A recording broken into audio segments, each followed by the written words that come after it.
Bienvenue, moi, c'est Flora, et aujourd'hui, je t'embarque pour un grand voyage au cœur de l'économie circulaire. Un circuit en 5 étapes pour explorer et comprendre tout ce qui se cache derrière cette grande thématique. Premier arrêt, la place de l'économie circulaire. Aujourd'hui, tout le monde comprend très bien ce qu'englobe l'économie circulaire et ses objectifs. Faux. Dans le langage courant, on réduit souvent l'économie circulaire au recyclage. Mais en réalité, c'est un modèle économique complet avec plusieurs leviers. Un modèle qui pose des questions essentielles. Comment on produit, comment on consomme et surtout, ce que l'on fait après l'usage.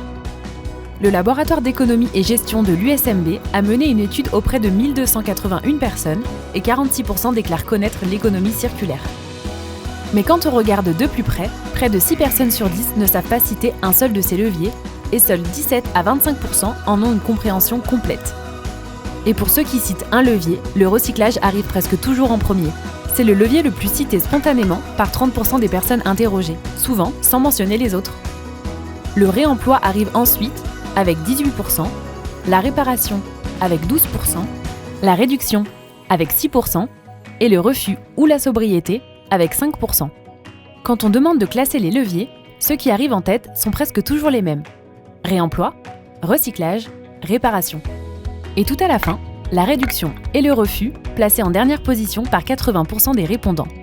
Pourtant, dans les approches scientifiques et réglementaires, la logique est claire. Éviter et réduire d'abord, recycler ensuite. Donc l'économie circulaire, c'est tous ces gestes-là ? On parle beaucoup des gestes, mais moins des objectifs.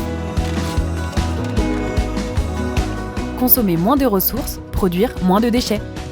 Résultat, on ne partage pas tous la même vision de l'économie circulaire. Pour une majorité, 80 à 85%, elle s'adapte à la croissance actuelle, une vision dite de circularité faible. Pour d'autres, 10 à 15%, elle se rapproche de la vision des précurseurs, une circularité forte qui suppose avant tout de limiter les flux, d'être plus efficace et plus sobre.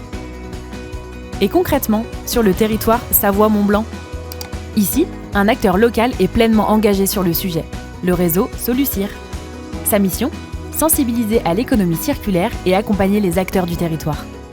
En 2023, Solucir a également mené une mesure d'impact qui confirme que les piliers sur lesquels les acteurs agissent le plus aujourd'hui sont le recyclage et l'allongement de la durée de vie des produits. Avec de la persévérance, inversons les tendances. Prêt pour la suite ? Alors rendez-vous à la prochaine étape du voyage au cœur de l'économie circulaire avec la Fondation USMB.